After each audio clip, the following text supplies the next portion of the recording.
Ito naman tayo ngayon kay Alfredo Mercado. Tanong lang po, kapag na-cast out na ang demon, na-diminished ba sila or they will just transfer to another host? Salamat po. At babasahin natin, Brother Jando, yung anong talata yun, Brother Jando? Nalalabas yung isang espiritu at hahanap siya ng kasama niya ng pito at babalik. Anong talata yun?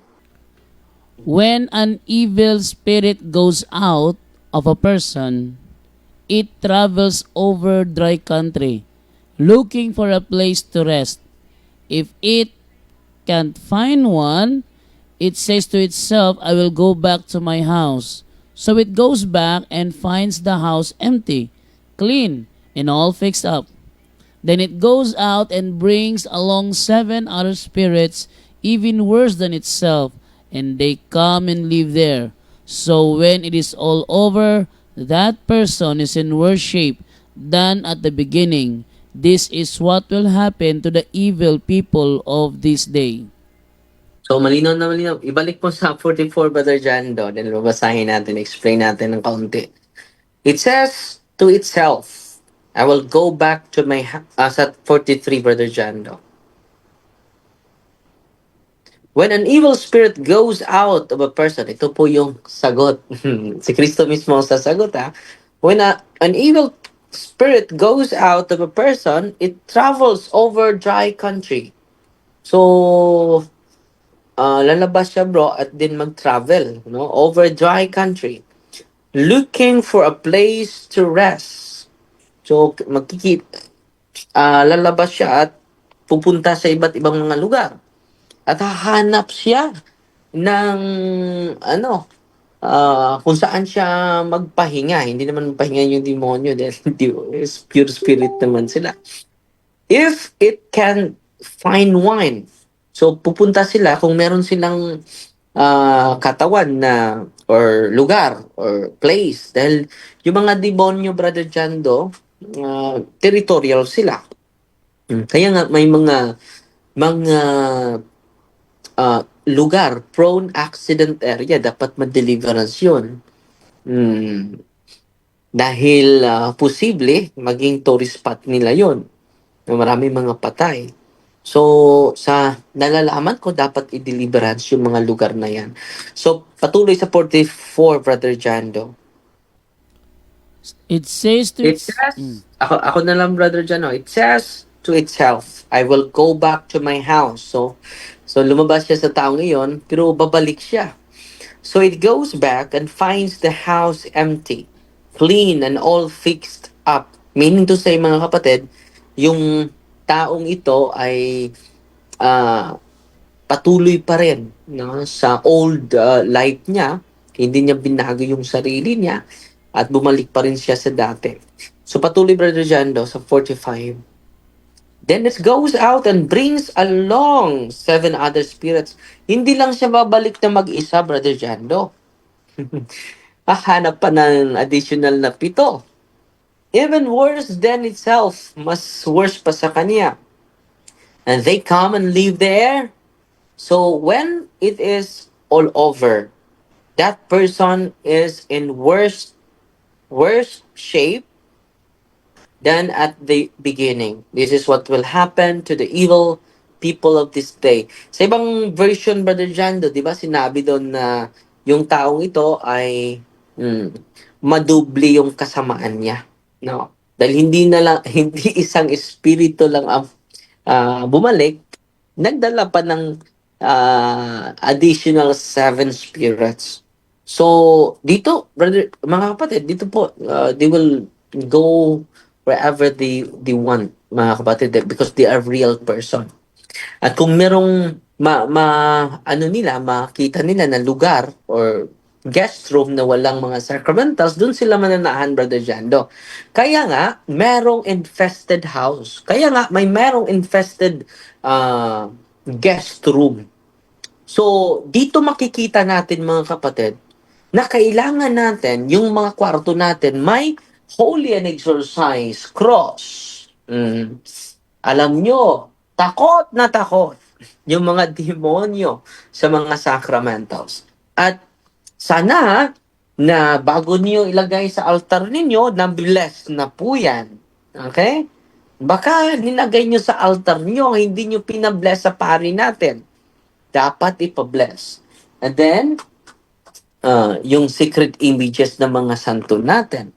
So sa mga nakikinig ngayon, importante po ito, Brother Jando, na yung mga kwarto ninyo, lagyan nyo ng mga religious items, mga sacramentals na binibless ng ating mga kaparian. Dahil yung mga lumayas na mga demonyo, no, ay they will travel everywhere. And then kung makita nila, one of the exorcism, Brother Jando, na nangyari, sabi ng mga demonyo, no, doon kami nakatira sa ancestral house nila dahil wala nang nanirahan doon. So yung mga anak niya ay nandun na, nanrabaho na sa iba't ibang lugar, at yung ancestral house nila ay wala ng tao, Brother Jando. At sabi ng mga demonyo, galing kami sa Akasya at lumipat kami sa kanilang bahay. At tinanong ko, yung bahay niyo ba may mga sacramentals? So wala, Father. Mm. Yung mga guest room, dahil yung possessed Brother Jando, ay nagbakasyon sila. Doon sa probinsya nila. At doon sila natutulog, Brother Jando, sa sa guest room na wala namang mga sacramentals. At sabi ng demonyo, doon siya nakatulog. At then pumasok kami sa kanyang katawan dahil na-disturbo kami. Dahil amin na po yung lugar. So, itong mga demonyo, mga kapatid, ay gagamitin nila, aangkinin nila kahit hindi sa kanila. You know? So, ang gawin natin, mga kapatid, kaya nga, every time mag-bless tayo, dapat meron kayong mga holy and exorcised water dahil torture na torture po. Last day, mga kapatid, may exercise ako. And then, yung holy and exercised water, pinisprinkle ko lang. Kahit yung, isang patak lang ng holy and exorcised oil, doble yung sakit ng kanyang katawan. So sana po, meron kayong mga sacramentals ha. Itong katanungan na ito ay patunay ito sa infestation, demonic infestation. Ano ba yung demonic infestation? Mag-localize yung demonyo sa specific na kwarto mo, sa specific na CR mo. At maraming mga cases natin, Brother Jando, sasabihin nila, ba't parang may naliligo sa CR? Nandun buksan mo, wala namang tao. No? At sa kitchen mo, parang may naguhugas. No? Tapos naman ako manghugas ng mga pinggan ko. Pero may naguhugas doon.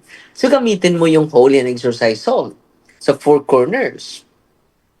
At ito yung nangyari, Brother Jando, sa isang kasamahan natin, Brother Jose Palma, taga Usamis, Brother Jando, Diocese of Usamis, Brother Jando. Isa siyang 32nd Freemason. At alam nyo, mga kapatid, yung buong bahay niya ay grabe yung baho, mga kapatid. Hindi mo ma-explain yung baho kahit malinis yung bahay nila, mga kapatid. So, ang ginawa niya, bumili siya ng, sinasaksyon niya, hinihigop niya yung baho. Ang laki ng gastos niya. At bumili siya ng pagbabango. Nandun pa rin yung baho, hindi makuha, mga kapatid. At walang cause. Wala namang patay na daga. Wala namang patay na mga animal. Wala. At ang nangyari, mga kapatid, humingi lang siya ng holy water. Hindi yun holy and exorcised water, ha? Humingi siya ng holy water. At inisprinkle niya sa, ang laki ng before siya humingi ng mga sacramentals, mga kapatid, sa pari niya, alam nyo, malaki na siyang gasto sa yung mga ginagamit niya sa suction, sa bahay niya. Marami siyang mga equipment para mawala lang yung baho sa bahay niya. Alam niyo, mga kapatid, ito yung amazing sa kanyang storya. Nung sprinkle niya yung holy water. Lahat ng baho ay nawala. Amen. So, yung mga demonyo, mga kapatid, na mapalayas natin sa isang lugar, no? Mag-travel sila kahit saan. At kung meron silang makikita na kahoy, lugar, na mga wala nang naninirahan, dapat lagyan niyo po yung mga guest room ninyo ng mga sacramentals. Brother Jando, yan ang sagot natin.